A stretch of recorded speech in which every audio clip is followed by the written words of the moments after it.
Greetings. Welcome to the November 2023 episode of ZoomTRAK. My name is J.M. Gadoury, and I'm the producer of the NRail channel on YouTube, and also the editor of the monthly ZoomTRAK broadcast. Seen since 3 years ago, this is episode 39. And I'm recording to you today because back in November, obviously we're in December, back in November, we were not able to quite get the broadcast in the can. And so thanks to Lee Calkins and Terry Moore, who were willing to rebroadcast their presentations, we are now presenting to you episode 39, including a chapter on the Farragut loop and a chapter on the Talkin T-TRAK number 6 turnouts. So we will be watching a telecast of the November episode. And, you know, it's been my privilege to be part of this process since the inception and being an editor in the background. And this was the first time in 39 episodes that we ever had to rebroadcast. And that is a tribute to all of you who've been a presenter with us along the way.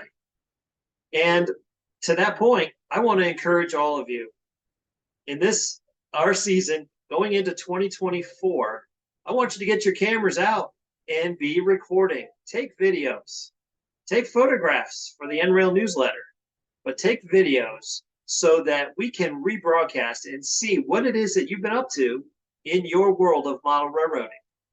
I like to say that model railroading is the world that you make in the palm of your hands, life miniaturized and animated with a train. And so we want to see it. We have no idea what you're working on until you record it and share it with the world. Let us help you with that. You can send your videos or communication with your questions about videos to videos@nrail.org. Well, what a year 2023 has been. We just got done celebrating 50 years of N-scale modular model railroading, beginning with N-TRaK in 1973 until 2023. What a journey. And in just a few short weeks, we will be into 2024, year number 1 of the next 50 years that will take us to 100 years. Raise your hand if you're going to be joining us for 100 years. I hope to see you. And I'd love to be there. All right. So with that, let us proceed with this month, the November 2023 ZoomTRAK. And to you and your family and loved ones, Merry Christmas from my house to yours. Have a happy holiday and a happy new year. And for by golly, make it an N-scale new year. All right. God bless.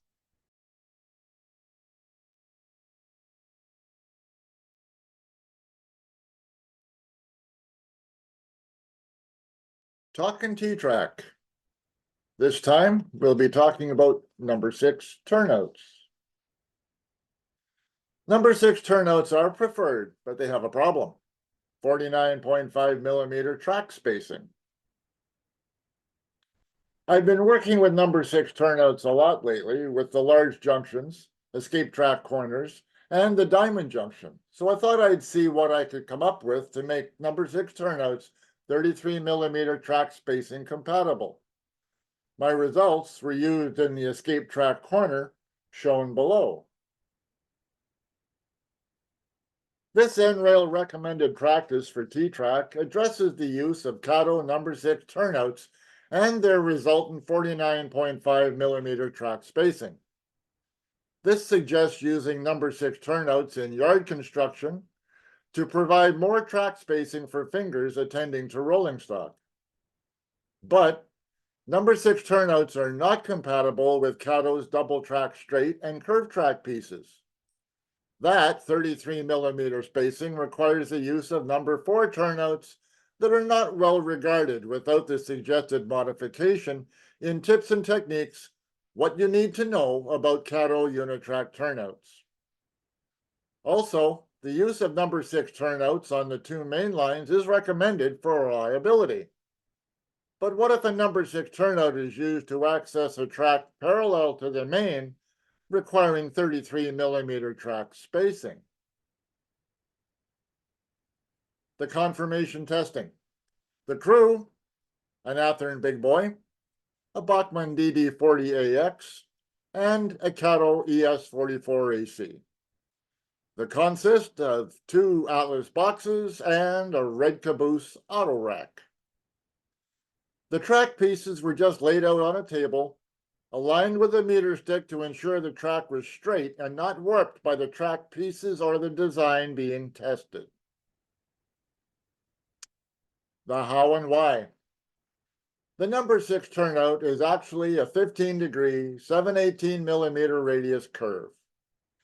Any 15-degree curve will offset the turnout, with varying resultant track spacing dependent upon the radius of the curved track used. A sharper curve results in less track spacing. A broader curve gives you more track spacing. So, playing with NRail, I came up with these 3 candidates to achieve 33 millimeter track spacing: 15-degree 249, 282, and 315 millimeter radius curves.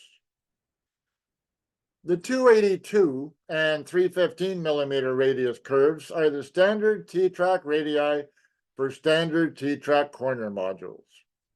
As testing progressed, I decided not to bother with the 249 millimeter radius curves due to their tight radius and the success achieved with the 282 and 315 curves. Using 15-degree, 315 millimeter radius curve track. Using the 15-degree, 315 millimeter radius curve piece, there is a slightly larger than 33 millimeter track spacing.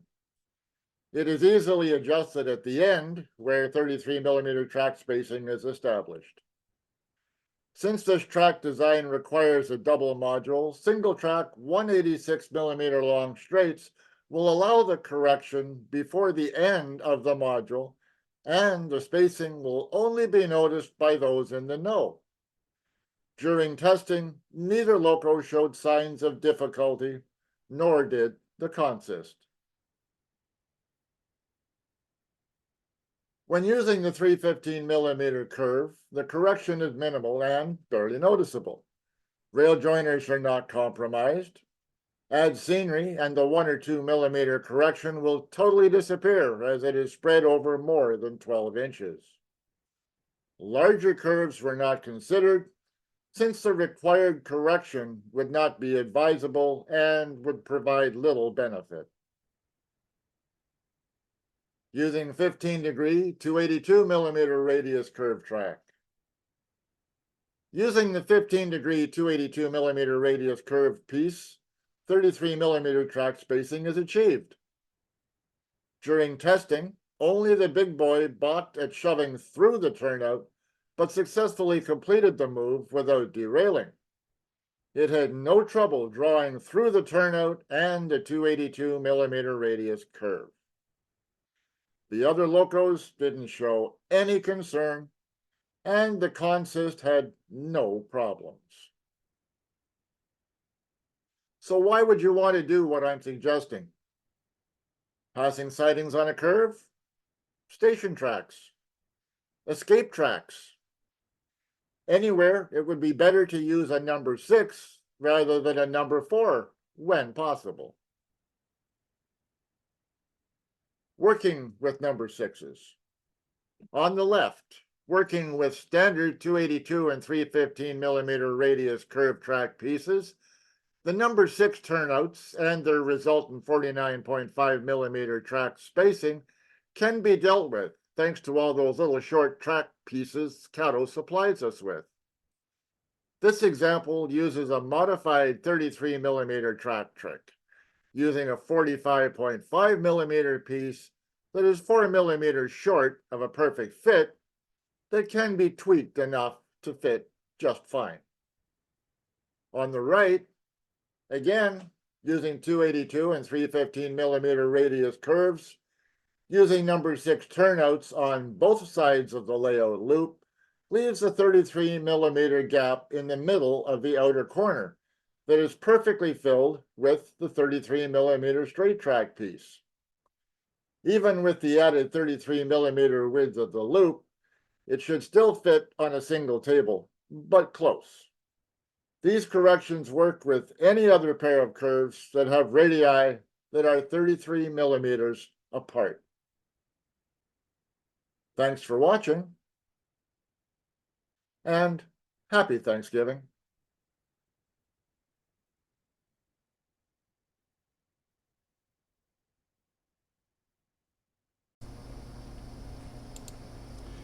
Hello, and my name is Lee Calkins, and I live in North Idaho.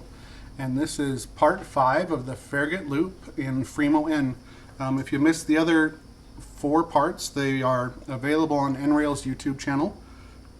You'll have to do a search for them. I don't remember what months I did them, but they were introducing the Farragut Loop area and the Farragut State Park area, the types of Fremo N modules, and how they relate to the Farragut Loop. The third part is from scrap wood to frames on legs and building the various modules for the parts. And the fourth part was attaching the tops, laying out the track, roughing in the scenery, and prepping for track and roadbed. Again, this is the 5th part, and this part is on the track work needed for Farragut Loop. So Farragut Loop is an old loop that existed during World War II at the Farragut Naval Base in North Idaho on the Lake Pend Oreille. Here is a blueprint that's on the wall at the museum at Farragut. This is the track layout that I chose to do for the actual building of the loop. Now the Fremo N standard talks about track, and it says track has to be code 55 flex track or prototypic or hand laid with prototypical tie spacing. The minimum radius is 22 inches with at least 6 inches of straight between reverse curves. Mainline turnouts need to be number 6s. Maximum grade on your main lines is 2%. You do need to have roadbed underneath, cork or equivalent. At the end plates, the single track should cross near the center of the module, but you can have it offset. We just like it if you're not closer than 4 inches to the edge of the module.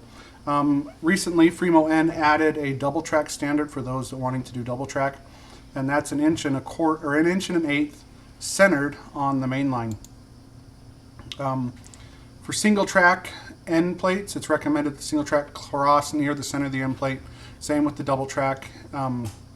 What sets us apart from a lot of the other standards is that our rail is cut flush with the end plates, so there's no fitter tracks, no fitter rails. We use clamps or vice grips or C-clamps to connect the modules together, and we line up the track so that we don't need rail joiners. These are some of the materials and parts and pieces that I use for building my modules for the track work, and we'll kind of zoom in. So in here I've got a little file. I've got some PCB boards. I do have a double track gauge, single track gauge. I use tomato paste to hold the track down. We've got a X-Acto knife in there. There's also the blue gauge on the bottom helps keep your track straight. I prefer to use caulk for caulking down all of my foam, my roadbed, and my track to the layout. I have an N-scale NMRA gauge that I use. There's my rail nippers. I also use clear Gorilla Glue. A question that came up when I did this originally was, doesn't the Gorilla Glue bubble up and get in the way? There's several types of different Gorilla Glues. The brown Gorilla Glue bubbles up and tends to do that. The clear Gorilla Glue does not bubble up, and it doesn't cause a mess on the rails. I've used both types, and I would prefer the clear Gorilla Glue. I've got an adjustable soldering iron for adjustable heat, so I can do all my soldering for all of the PCB ties at the end of the modules. On this build, I've been using strictly Atlas code 55 track and number 7 switches. I do have a couple 3.5 degree Ys in the modules. So originally I've been using single PCB ties, and I cut them to length. I pre-tin the bottom of the rail, and then I hold the PCB tie in place with in this picture I use a file to hold it down or hold it up against the rail, and I use a pair of my cutoff cutters to hold the rail down on top of the PCB tie. And I go through and I solder them in. Again, this is not a demonstration on soldering.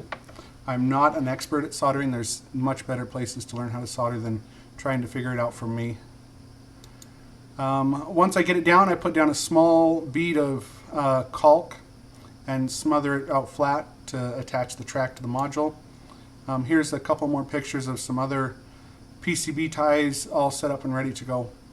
So there's 3 different ways that I do PCB ties on modules. Go back to this first screen. The first one is I go ahead and put the PCB ties on the end of the track and just lay it to the end of the module. The second way is I mark a line on my track and put PCB ties on either side. Usually I do 3 PCB ties. When I pre-solder them in the middle, I usually lay the track across the joint of the module. Specifically when I've got 3 or 4 or 5 joints across the module, I'll do it this way. That way I know that everything will line up perfectly, and once it's all glued down and attached, I'll then cut the rails apart and separate the modules, and everything will be glued down tight. There's just more pictures of coming and attaching those PCB ties and gluing them down and making sure that I've got everything straight. That's showing that I've lined up the PCB ties and the rails with the adjacent module. Sometimes I'll put a nail down just to hold it down while we get it adjusted perfectly in place. And then I'll pull that nail back out later. And you notice also that I do on these PCB ties have to cut the top of the copper so that we don't have any electrical problems. You do have to separate that, otherwise it does conduct electricity across and you get a short. There's my cans of tomato paste. On this one I've also got a can of something else, and I use the cans because they sit on the track really well and hold the track down in place while the caulk and the Gorilla Glue dry. Here's just a bunch more getting ready to go on. For the switches, I'll go through and I've been using wooden roadbed as we showed in the last video, and I'll put a small bead of caulk down, and then I will spread that out with my finger so it's just a small thin film of caulk. And then I'll put those switches down and put some weight on them to hold them in place. For Farragut loop, we also needed to have some insulated rail joiners because it is a loop, and we'll get more into the electrical side on the next presentation of Farragut loop. We'll get into the electrical and some simple modules, and then also some really complex modules with a lot of accessory power and track power to them. Just more pictures of getting things ready. I'm getting ready to lay the 4th line across the joint there. This is part where it goes off to the industrial area that I didn't model. This is the small industrial yard.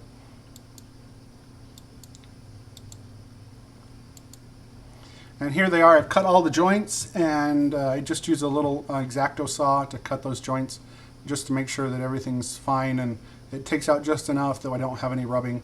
As you can also see in there, I've got some PVC dowels that are between the modules to keep everything aligned. And there's some of the scenery I've started because this part of the layout is in cut situation. I'm putting a 1-inch berm up there. That's 2-inch foam right there, but eventually I'll get around to cutting the top of it off. Like I've cut the top off on the near side, bottom of the photo. This is another yard portion. This is the main yard that has the passenger station, and just down to the bottom is the branch line off to go around the loop, and in the back corner, top end, is the other end of the loop.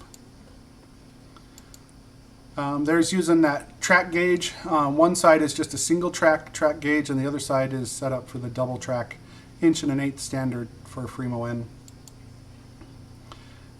So what I did is I made the 2 end modules for the big yard.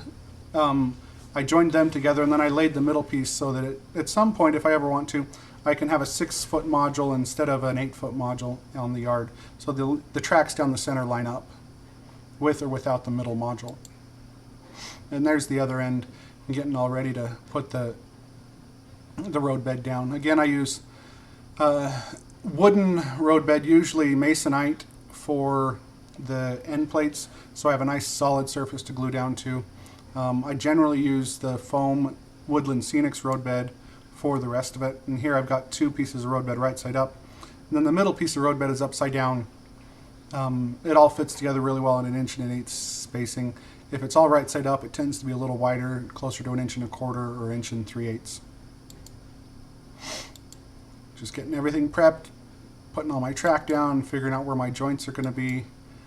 This module is about 33 inches long, and so the 29-inch track that Atlas produces is just a little short. And so I've got to make a bunch of fitter pieces to go down the center to fit it on. And there's all my tomato paste train holding everything down. Working my way around out of the yard, around the loop. I just kind of started laying track. I didn't build modules at one at a time. I actually just laid it across the joints, so I knew that everything would always line up as we went. Here I am cutting the main yard in half, again with the saw. So we've gone over 2 different ways that I lay down the rail and the PCB ties. The third one is when I'm coming across a curve like this. This is coming out of the main yard out towards the industrial area. I'm coming across a curve and crossing a joint at about a 45-degree angle. And to do that, I've got the roadbed is pre-cut across the joint where I want it to be. And then I go through and I start cutting the spikes off the top of the ties. And I start removing ties so that I have 3 full ties on each side of the joint. It leaves quite a large gap, but that's what I needed to do to get 3 full ties across the joint. I then found a very thin sheet of cardboard that would give me a little pressure upwards, and I cut a whole bunch of PCB ties and I started soldering those PCB ties in one at a time until I got all the way across. Again, I'm using my NRail track gauge to make sure that this joint stays engaged the whole entire time, because it is such a wide span without a lot of ties in it to hold it engaged. I keep checking every time to make sure I'm not widening that gap. Just keep working through, more checking every tie to make sure that I'm still doing my spacing correctly. Eventually I got it all done. And then what I do is I take my Gorilla Glue and I drip it along the top of the rail like this. And then I take that piece of cardboard again and I run that cardboard back and forth underneath all of those ties. And that just smears the glue around underneath everywhere it needs to be so that everything sticks down. Got glue on it, and now we put weight on it, and this time we're using a thing of salt because it was bigger and heavier. After everything is dried a day, come back in with that razor saw and find the joint in the wood and the joint in the modules and just cut my way through the track and cut my way through all those PCB ties that I put in. And there's the joint when it's done. And these are the modules as we go around. So that first one was really the loop lead and the yard lead for the module set. We're coming around, and this is the passenger station. This is the caboose campground that we're going to build into this, and also a freight platform for unloading various freight items. This is our first curve, and it is in a fill situation. The second curve is mostly built on flat grade. The third one gets into a cut, or into another fill situation, so it's up high. The fourth curve is also in a fill situation. The fifth curve is actually into the cut that continues along through the industrial yard area. So that's where we're at, and that's the lead on coming out, and that's where we're at for this portion of Farragut Loop. We thank you for watching ZoomTRAK today and being part of this, and we'll have I think 3 more sessions of this presentation over the next several months, probably finishing sometime next year. So thanks for watching.